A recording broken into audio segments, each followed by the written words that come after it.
संसिद्धिक आहे. म्हणजे एक मोठेपण संसिद्धिक म्हणजे कधीही संपत नाही. एक मोठेपण असं आहे ते कधीही संपून जातं, कधीही संपून जातं. भजनावरचं प्रेम खूप प्रेम आहे, खूप वारकरी आहे, खूप प्रेम करतो, खूप प्रेम करतो, खूप प्रेम करतो. पण भाजी उपटून ठेवली आता मन लागतंय का?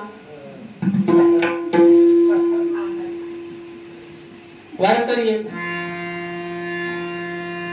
वारकरी आहे, भजनावर प्रेम आहे का नाही? गळ्यात माळ आहे का नाही? आहे का नाही? सगळ्या गोष्टीत का नाही? आता का लागना? आता का लागना? संपलं ना. राहिलं का ते परमार्थाचं मोठेपण? नाही. हे झालं नैमित्तिक, हे झालं नैमित्तिक. आता मी तुम्हाला आणखी दुसरं मोठेपण सांगतो जे संसिद्धिक असतं. शरीरातच मोठेपण असतं, शरीरातच मोठेपण असतं. भजनाला गेल्याच्या नंतर, दिंडीमध्ये गेल्याच्या नंतर स्वतःची पत्नी ही असणारी डिलेव्हरीसाठी असणारी काही काळाने तिची डिलेव्हरी होणार आहे हेही जो संत विसरतो आणि तसाच दिंडीच्या रस्त्याने पंढरपुरापर्यंत येतो त्याला संसिद्धिक मोठेपण म्हणतात. जसे चोखोबर आहे विठ्ठल.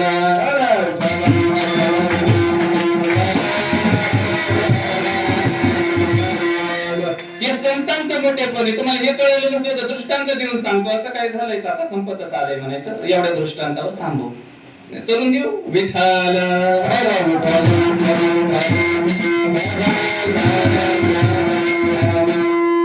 बघा, एक बाई बाजाराला गेली दादा, दिवाळीचा सीजन आहे आणि दिवाळीची खरीदारी करायला गेली. आता दिवाळीचा सण म्हणलं की भांड्यांच्या गोष्टी आल्याच. आता तुम्हाला अजून सांगून जातो चालता चालता, आता कीर्तनाच्या शेवटच्या टप्प्यातच असल्यामुळे तुम्ही बाबा बोलला, पाडव्याचं कीर्तन ठेवलं, दिवाळीच्या मस्तमध्ये त्याचं कीर्तन ठेवलं, त्याने दिवाळीविषयी एक शब्द तरी बोला, आम्हाला काहीतरी सांगा. म्हणून आता सांगून जातो दृष्टांतामध्ये आलाच योग म्हणून. नाही ते इसरलं तर इसरलंच असतं आणि फेटा काढल्यावर ध्यानात आलं असतं. दिवाळीचं होतं काहीच नाही सांगितलं, नशीब आठवलं म्हणून सांगतो. दिवाळीचा सण जो असतो ना हा दीपावली, दीप आवली, दीप अधिक आवली, आवली या शब्दाचा तो रांग आणि दिव्यांची रांग म्हणजे दीपावली, दिव्यांची रांग म्हणजे दीपावली असा असणारा त्या शब्दाचा अर्थ होतो. म्हणजे दिव्यांची रांग आपल्या घरामध्ये का लावावी? तर अंधकार नष्ट करा. तुम्हाला कुठं अंधार असतो? अमावस्याच्या दिवशी असते. कधी असते दीपावली? अमावस्याच्या दिवशी. आणि अमावस्या हे अंधकाराचं प्रतीक आहे, असं अज्ञानाचं प्रतीक आहे, अज्ञानाचं. आणि दीप हे असणार कशाचं प्रतीक आहे? ज्ञानाचं प्रतीक आहे. ज्ञानाच्या प्रकाशाने अज्ञानाचा नाश करणं म्हणजे दीपावली. लाडू करंज्या खाणं म्हणजे दीपावली नाही. तुम्ही लाडू करंज्या करणे ही काय भानगड आहे? अहो, अज्ञानाचा नाश आणि ज्ञानाचा प्रकाश हे जीवनामध्ये झालं की सारखे लाडूच खायचे, पुन्हा काही खायचं नाही. तुका म्हणे आम्ही खातो आनंदाचे लाडू. हे दाखवायचं. हे बघा, असे दिवे लावले का, अंधार घालवलं का, नुसतं गोडच खायचे, नुसतं गोडच खायचे. माणसं दिवे लावित येत आणि नुसतेच लाडू खात येत. मिळच नाही दिवे का लावायचे, लाडू का खायचे. हे दृष्टांत, हा सिद्धांत की बाबा अज्ञान घालवा आणि ज्ञानात प्रवेश करा. जीवनात पुन्हा दुःख नावाची गोष्ट नाही. सुखाच्या शेजारी पहुडलो अशी अवस्था होईल. ही म्हणून दीपावली साजरी केली जाते. आता ऐका, दीपावली हा 5 दिवसाचा मुख्य सण आहे. मुख्य 5 दिवसाचा सण आहे. कुठून सुरुवात होते दीपावलीची? दिवस केलं का दीपावलीला? चौथाच आहे. डबल तिथी आली म्हणून 5वा. वसुबारस, वसुबारशी पासून दीपावली. वसुबारस, धनत्रयोदश, नरक चतुर्थी, पुढे नरक चतुर्थी झाल्या आजचा दिवस, पाडवा, बलिप्रतिपदा आणि भाऊबीज. 5 दिवसाचा सण. आता पहिल्या तिथीवर या. वसुबारस काय करायचं असतंय? वसुबारशीला काय करायचंय? कापूस याचायचा. काय करायचंय? दुसरं काय काय का? हेच आहे का धर्म? वसुबारशीला काय? धर्म, धर्माची पूजा करायची आहे वसुबारशीला. तुम्ही म्हणाल धर्माची पूजा, हे तर नवीन आहे. अरे धर्माचं प्रतीक काय आहे? धर्माचं प्रतीक काय आहे? बैल. भागवतामध्ये धर्मरूपी कोण सांगितला? बैल सांगितला. मग तुम्ही मला पूजितच गाय, पण धर्माला जन्म घालणारी गाय. आणि वसुबारशीला नुसती गायीची पूजा नाही तर गोवत्स पूजा असते. म्हणजे गायीच्या आणि वासराची पूजा म्हणजेच असणाऱ्या धर्माची पूजा. म्हणजेच गायीची पूजा म्हणजे पृथ्वीवर नांदणाऱ्या धर्म जोपासणं हे वसुबारशीचं आपलं कर्म असतं. म्हणून गायीची आणि वासराची पूजा करायची. आपल्याला 4 पुरुषार्थ कमवता नाही ना आले, तर कमीत कमी ह्या 4 पुरुषार्थाची पूजा तरी करता आली पाहिजे. पहिलं काय आहे? धर्म म्हणून असणाऱ्या गोवत्स गायीची पूजा करायची. दुसरा दिवस आहे धनत्रयोदश. काय आहे? धनत्रयोदश. धनत्रयोदशीला कशाची पूजा करायची? माता माऊलींना बोला तरी नाही तर झोपा तरी. एकदाच तुम्ही झोपल्यावर आम्हाला जे विचार करतात, पुढचे झोपले मग आम्ही तरी काय? धनत्रयोदशीला कशाची पूजा करायची? लक्ष्मीची. अर्थ. कशाची पूजा आहे धनत्रयोदशीला? अर्थ. अर्थाची पूजा करायची धनत्रयोदशीला.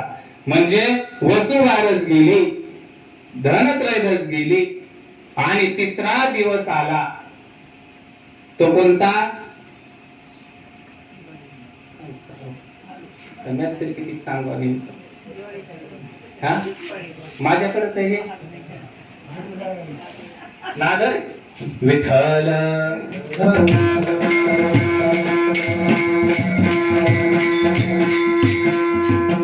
नरक चतुर्थी आलं का? आलो आपण. नरक चतुर्दशी. धर्म गेला, अर्थ गेला आणि तिसरा दिवस आला. कशाचा आला? नरक चतुर्थीच्या दिवशी असणारी पूजा कशाची असते हे सांगा मला. अभ्यंग स्नान असतं नरक चतुर्थीला. काय असतं?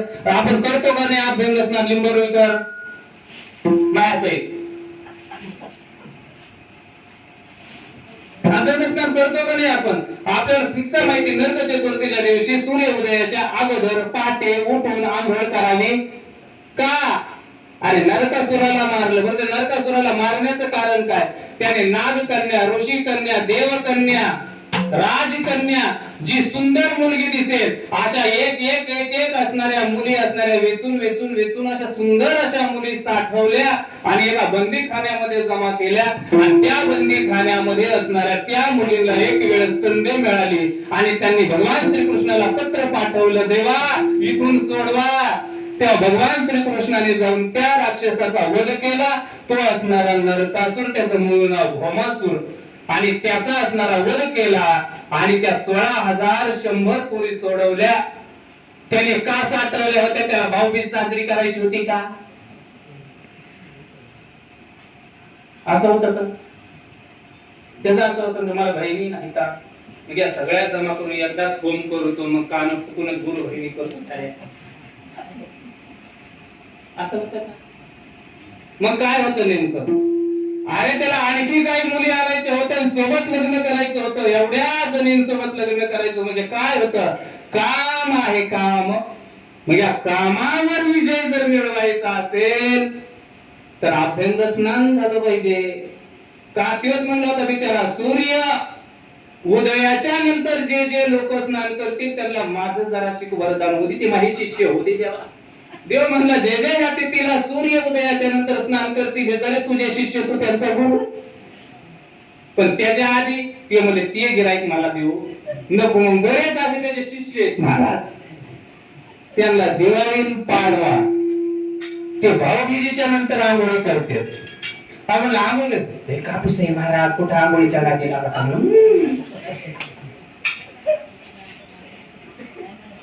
असं जमत का? असं चालत नाही. अभ्यंग स्नान करावं लागतं. विठ्ठल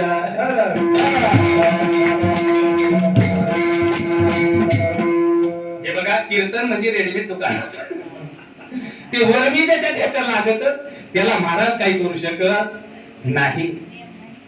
किती दिवस ऐका, वसुबारशीला धर्माची पूजा करा, हा त्याच्यानंतर असणारा जो दिवस आहे म्हणजे धनत्रयोदश, अर्थाची पूजा करा, त्याच्यानंतर नरक चतुर्थी, कामावरती विजय म्हणून अभ्यंग स्नान करा, आणि अभ्यंग स्नान केलं, कामावरती विजय मिळवला, कामावरती विजय मिळवला की भगवान आपल्या हृदयात येऊन वास करीत असतो. ध्यानात ठेवा, तुका म्हणे चित्त करारे निर्मळ, येऊन गोपाळ राहे तेथे. तुमच्या शरीरातला काम गेला की क्रोध जात असतो.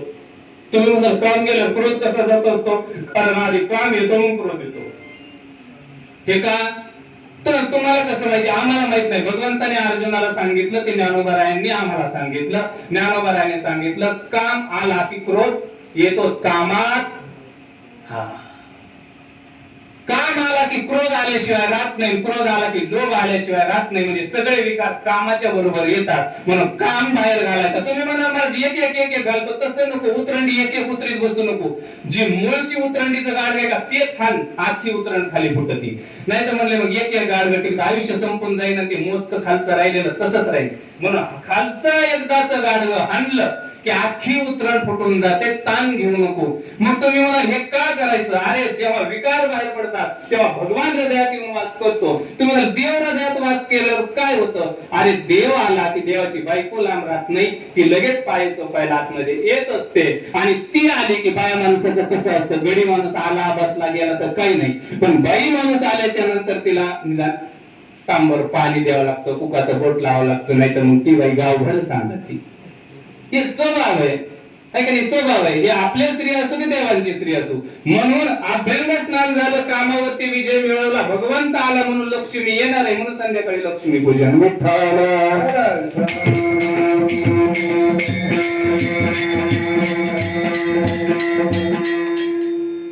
म्हणून धर्म झाला, अर्थ झाला, काम झाला, है का नाही? सगळं झालं. आणि मग आता पाडवा आहे. पाडवा म्हणजे नवीन सुरुवात. पाडवा म्हणजे काय? नवीन सुरुवात. तुम्ही म्हणाल नवीन सुरुवातीचा आणि आता शेवटचा राहिला मोक्ष, ह्याचा काय संबंध? आणि नवीन सुरुवात म्हणजे आतापर्यंतच सगळं संपलं आणि आता मिळालं, हे नवीन मिळालं. ज्याच्या ज्याच्या जीवनामध्ये धर्म आला, अर्थ आला, काम आला, म्हणजे धर्म अर्थ काम या तिन्ही मोक्षावरती ज्याने विजय मिळवला त्याच्या जीवनाचा पाडवा झाला, त्याचं जीवन संपलं आणि आता मोक्षाचा अधिकारी झाला. म्हणजे या शरीराचं आणि त्याचं नातं तुटलं. तुका म्हणे मुक्ती परनिली नवरी आणि आता दिवस चारी खेळी मिळी. आता तुका म्हणे बोललो असं कधी होईल? आजच्या तिथीला पाडवा, त्याच्यासाठी 3 दिवस नीट जावा खालचे. हे 3 दिवस टप्प्याने जर व्यवस्थित पार पडले की आजचा पाडवा नंबर 1 झाला म्हणून समजायचा. तुम्ही म्हणाल पाडवा आणखी काय? हा पती पत्नीचा सण आहे. आणखी सांगतो तुम्हाला पाडव्याचा. तुम्ही म्हणाल दिवाळीला भाऊ बहिणीचं काय केलं? तसं सांगायचं नाही. आणखी ऐक सांगा, पुढचं मी सांगतो तुम्हाला. दिवाळी हा सण घरातल्या प्रत्येकाचा आहे, घरातल्या प्रत्येकाचा सण आहे. वसुबारशीला आपल्या पशुधनाला ओवाळावं. वसुबारशीला पशुधनाला ओवाळ. आपण असणारे शेतकरी माणसे, शेतकऱ्याने असणाऱ्या आपल्या घरामध्ये असणारं पशुधन जे असेल, गाय बैल असणारे जे पशुधन आहे, या पशुधनाला काकड्याने ओवाळतात वसुबारशीला. त्याच्यानंतर तुम्ही म्हणाल धनत्रयोदशीला घरामध्ये लक्ष्मी ओवाळायची. म्हणजे त्याच्यामध्ये ज्याची ज्याची लक्ष्मी ज्याच्या ज्याच्यामध्ये असेल, आपल्याला ज्याच्यामुळे लक्ष्मी प्राप्त होते त्या वस्तूला असणारं धनत्रयोदशीला ओवाळावं. नरक चतुर्थीला आईने मुलाला ओवाळावं. नरक चतुर्थीला कुणी ओवाळायचं असतं? भावानी बहिणीला नाही, आईने मुलाला ओवाळतात. नरक अभंग स्नान झाल्याच्या नंतर ज्या ठिकाणी स्नान झालं त्याच ठिकाणी आईने मुलाला ओवाळायचं असतं. हा नरक चतुर्थीचा दिवस आहे. आणि पाडवा म्हणजेच असणार आजचा दिवस हा पती पत्नीचा सण आहे. पत्नीने पतीला ओवाळायचं असतं. बायकोने नवऱ्याला ओवाळे पाडव्याच्या दिवशी. तुम्ही हे कशाला ओवाळायचं? नवऱ्याचं आयुष्य वाढतं. तुम्ही कशावरून सांगता? आमची रुक्मिणीबाई गेली होती पांडुरंगाला ओवाळायला, त्याच्यावरून सांगता. कसं काय? आमची रुक्मिणी माता याच तिथीला पांडुरंगाच्या असणाऱ्या गाभाऱ्यामध्ये गेले आणि पांडुरंगाला म्हणजे ऐका, रोज विकून खडं जाता, कुठं फिरता, तुमचा तर पत्ता काय नसतो, पण आजच्या तिथीला तरी जरा ठेप्याला बसा, मी तुम्हाला ओवाळते. तुम्हाला रुक्मिणी भानगड काय आज ओवाळी ती का ती म्हणली अहो जरा भानात रात जाना, आज पाडवाय ना तुम्हाला ओवाळायचंय मला. आणि मग देव म्हणला बरं एवढं बोलू नको जा. आणि आणतात रुक्मिणी जशी गेली, देव म्हणला मजाच करतो म्हणून देवाने अनंत रूप असणारे धारण केले. एकटा होता हजारात बसला आणि सगळे सारखेच. रुक्मिणी माता आरतीचं ताट घेऊन आली तर 1000 नवरे पुढं. कळलं ना कोणता माझा आहे, सगळे सारखे चतुर्भुज रूपामध्ये तेजस्वी लख तेवढेच. आणि एका नवऱ्याला बघून बाई हसती महाराज, एवढे दिसल्यावर तिला मिळत लागणार ना.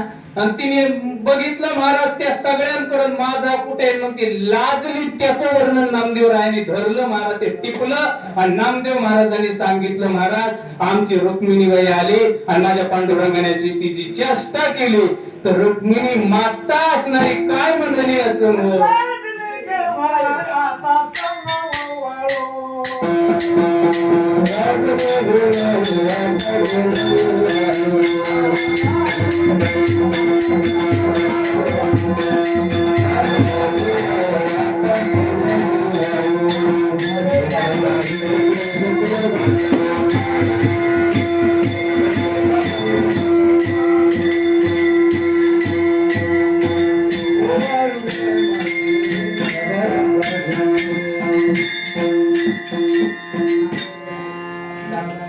झालं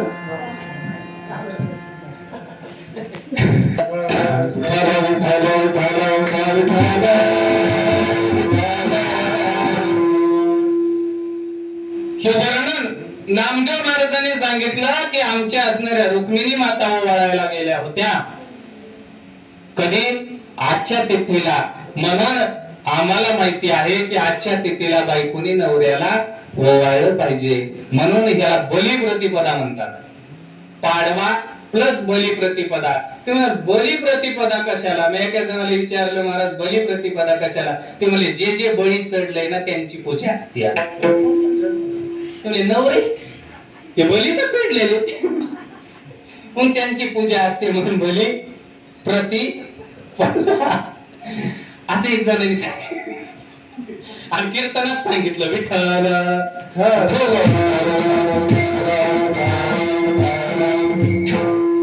असं नाही. या तिथीला म्हणजे हा जो आपला हा जो वातावरण आहे, हा जो काळ आहे तो शेतकऱ्याचा असणारा आवाक्याचा काळ असतो. ही काळ सुगीचा काळ आहे शेतकऱ्याचा. याच्यामध्ये शेतकऱ्याच्या घरी आनंद असतो, पीक घरी येतं. म्हणून बलिप्रतिपदा म्हणजे जसं बळीराजाचं राज्य आलं तसं राज्य शेतकऱ्याला यावं म्हणून असणारी पूजा केली जाते. म्हणून बलिप्रतिपदा. बऱ्याच वेळेस गोंधळ होतो महाराज, बलिप्रतिपदेला 2 गोष्टीची अडचण आहे. बरेच लोक तो पाताळात बळी घातला का त्याला समजतात, ते नाही की ध्यानात राहिलं पाहिजे. मी स्टेटसला बघितलं बऱ्याच लोकांनी स्टेटस ठेवतात महाराज त्या पायात खाली घातलेला बळी का, त्या बळीचं राज्य नाहीये महाराज. भगवान श्रीकृष्णाचा मोठा बंधू त्याचं नाव बली, तो शेतकरी होता. हा शेतकरी नव्हता, हा राक्षस कुटुंबातला होता, हा शेतकरी नव्हता. हे ध्यानात असलं पाहिजे आपल्याला. म्हणजे त्या बळीचं राज्य येऊ दे. कोणत्या? भगवान श्रीकृष्णाचे मोठे बंधू बलराम दादा, त्यांच्या खांद्यावर काय आहे ते शेतकरी. याच्या खांद्यावर होता का नांगूर? महाराज कुठपर्यंत संस्कृतीला सांभाळून काय चाललंय लोकांचं तेही कळत नाही. मी तुम्हाला आणखी सांगतो एक गोष्ट. चांगदेव महाराज आहेत ना, हे 3 चांगदेव आहेत. हे किती इथं? 3. तांबवा ते काय कुठं इथं? फुलतांबा. फुलतांब्याला चांगदेवांची समाधी ही मुक्ताबाईंचे शिष्य ह्या चांगदेवांची नाही. आता का म्हणलं आपटून घ्या तुमच्या तिथे, अरे नाही ना बाबा, त्यांची समाधी तिकडं खाली खानदेशात आहे. ह्यो जो चांगदेव आहे हा चांगदेव तो नाही. हा चांगदेव कोणता? हा चांगदेव असणारा दितीच्या पोटामध्ये ज्या वेळेस या इंद्राने वज्र हाणून एका लेकराची असणारी लेकर झाली, त्या लेकरांमधला म्हणजे त्याच्यामध्ये बरीचशी असणारी मुलं जन्माला आली. म्हणजे एक होता, एकाचे 7, 7चे 7 असे तुकडे केले. असे असणारे जे मुलं झाले त्याच्यातला एक हा चांगदेव, याची समाधी आहे कुठे? फुल तांब्याला. आणि नाम जे मुक्ताबाईंचं असणारे जे चांगदेव होते, मुक्ताबाईंचे शिष्य, त्या चांगदेवांची समाधी खानदेशामध्ये. म्हणून ह्या गोष्टी बारकाव्याने, बळीचं राज्य येऊ द्या. लोक म्हणतात बळीचं राज्य यावा, बळीचं राज्य, त्याचं आल्यावर कसं होईल. आणि बऱ्यापैकी लोक त्याची साधना करतात, म्हणून तेच येतंय महाराज. विठ्ठल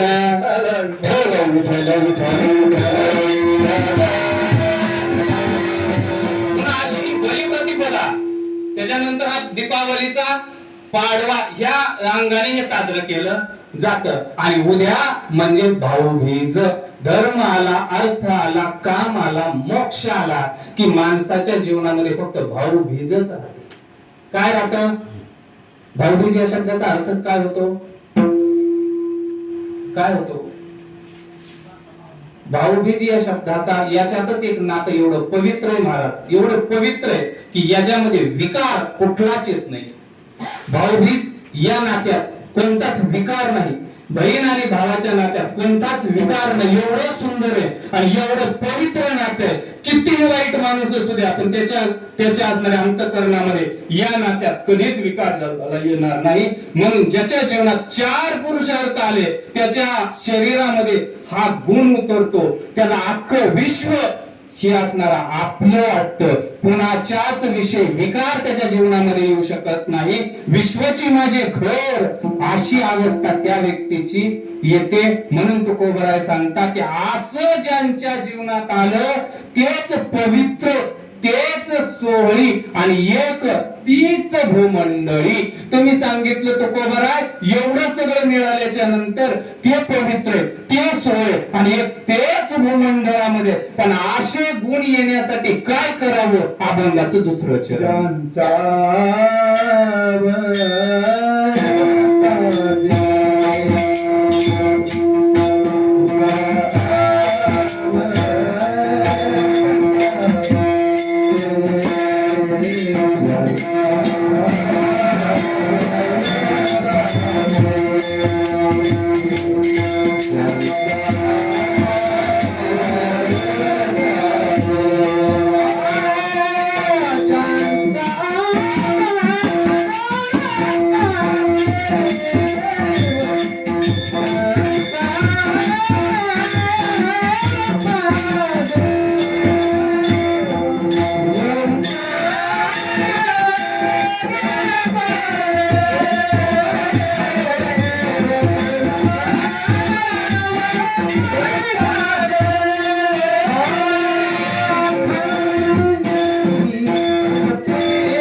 जीवनामध्ये पवित्रपणा यावा, सोहळा यावा असं वाटत असेल तर काय करावं? ऐका, आवडता देव असावा, दुसरं कोणी नसावा.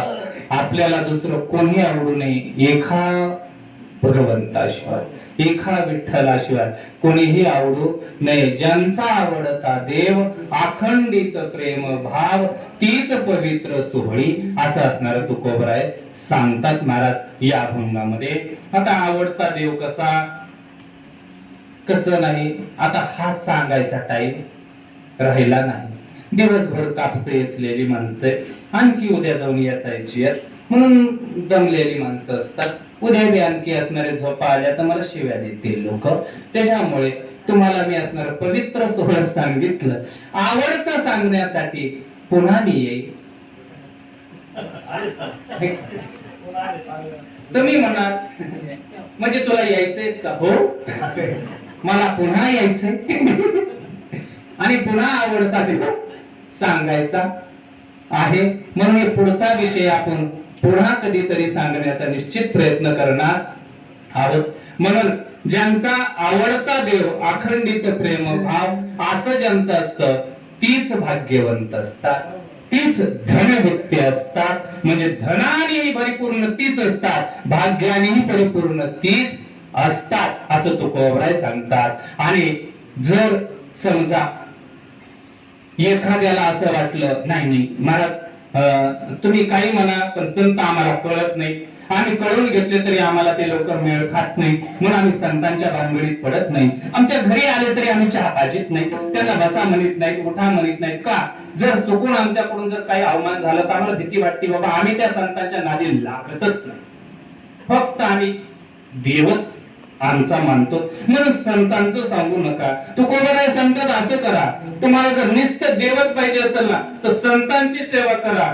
तुम्ही खोटा अरे संत म्हणून पूजा, तुमच्या अंतःकरणामध्ये भाव संत असेल ना तर चोर सुद्धा तुम्हाला संताचंच पुण्य प्राप्त करून देऊ शकतो. पण तुम्हाला माहिती हा डाकेखोर आहे तरी तुम्ही त्याचे जर पाय पूजत असाल तर लक्षात ठेवा वरी हसूड घेऊन बसलेला आहे, लय हनी ध्यानात असू द्या. तुम्ही म्हणाल मला भानते मारी ती झोडी ती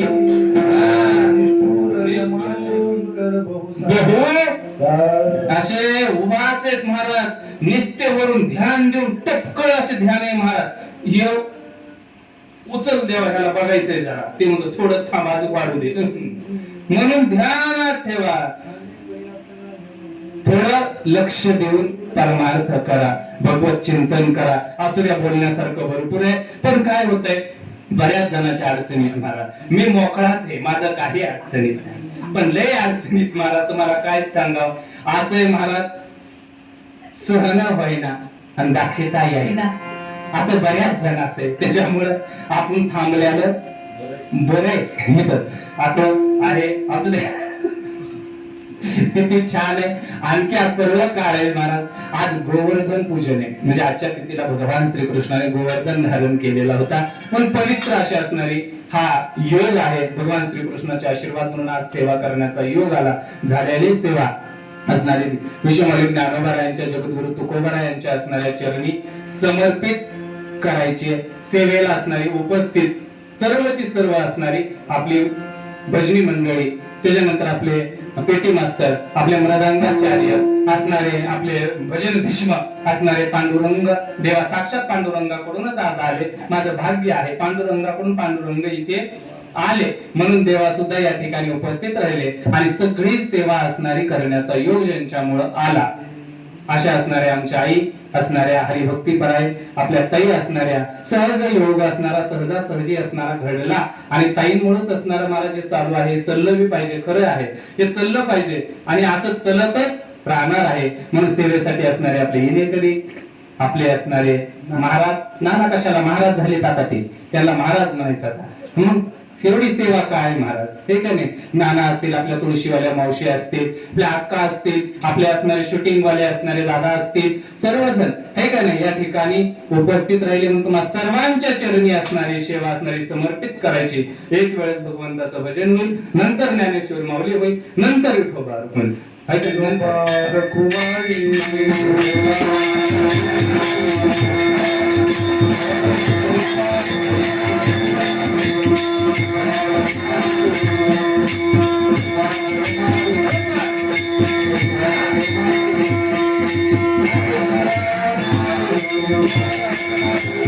Thank you.